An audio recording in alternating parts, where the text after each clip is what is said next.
صدقہ و خیرات، ایک آخری چیز جو ہے تیسری، ایک دعائے مغفرت، ایک صدقہ خیرات، تیسرا ہے پڑھائی۔ تیسرا کیا ہے؟ پڑھائی۔ حضور نے فرمایا جب قبرستان کے قریب سے گزرو 11 مرتبہ سورہ اخلاص پڑھا کرو، قل هو اللہ احد، یہ سورت 11 دفعہ پڑھ کے دعا مانگا کرو کہ اس قبرستان میں جتنے اہل ایمان دفن ہیں اللہ سب کی روحوں کو اس سورہ اخلاص کا ثواب عطا فرمائے۔ تو حضور نے فرمایا جتنے مرد عورتیں ایمان والے وہاں دفن ہوتے ہیں ان کی تعداد کے برابر پڑھنے والے کو بھی ثواب ملتا ہے اور ہر قبر والے کو اتنا ہی ثواب ملتا ہے۔ یہ میرے بیٹوں، بھائیوں، بزرگوں، 3 چیزیں ہیں فوت ہونے کے بعد: پڑھائی، صدقہ خیرات اور دعائے مغفرت۔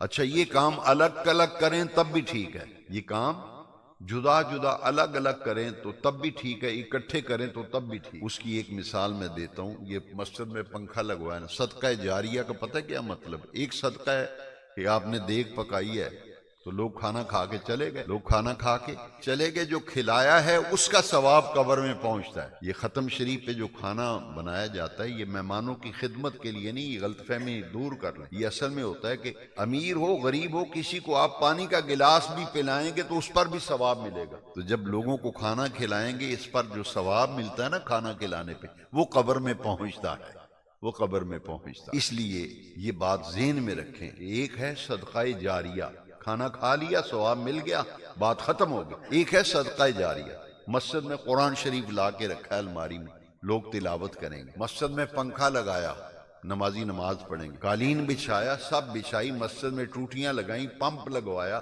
بلب لگائے، روشنی ہوگی۔